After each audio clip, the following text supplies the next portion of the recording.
Hello, warm welcome all of you to our today's lesson. I am Thenarasi Sukumar. Made in this video, we will learn about Vlookup formula in Excel and how to use this Vlookup formula.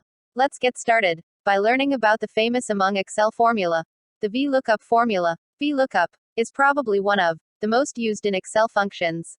You use Vlookup when you have a lookup values in.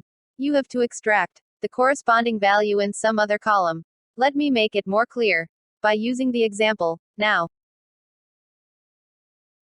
I type Vlookup in. I hit Tab to auto-complete the function. You can see Vlookup takes 4 arguments. The first one is the lookup value, a value that you are looking for. The second one is the table array. The third one is the column index. And fourth one is the range lookup. Let me show you what these means. So in this case, let's suppose I am looking for the value Priya. So in this data I am looking for Priya. The table array is this area. This entire array. Make sure that you are looking for Priya. The column in which you are looking should be the leftmost column. So since this column has Priya, this should be my leftmost column. I cannot have a column to the left of it in. Selected is my table array. So my lookup values would always be looked into in the leftmost column of the table array. So now I have the lookup value is Priya. I am looking in this entire array. This is my leftmost column in.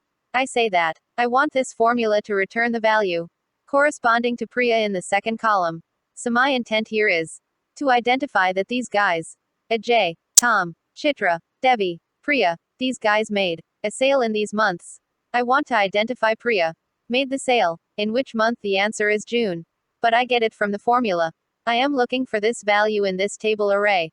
I want to first locate this value in this in, then retune to the corresponding value in the second column in. I want an exact match. So the last, which is range lookup cells, Excel that I am looking either for an exact match or an approximate match. In this example, let me take exact match. We'll talk about approximate match later. You can either double click or select false, or you can either manually type false, or even better, you date simply type 0. Here now, I hit Control Enter in. This give me June. Thanks for watching our channel. Tomorrow we will see another topic. Until then, bye from Thenarasi Sukumar. Have a nice day.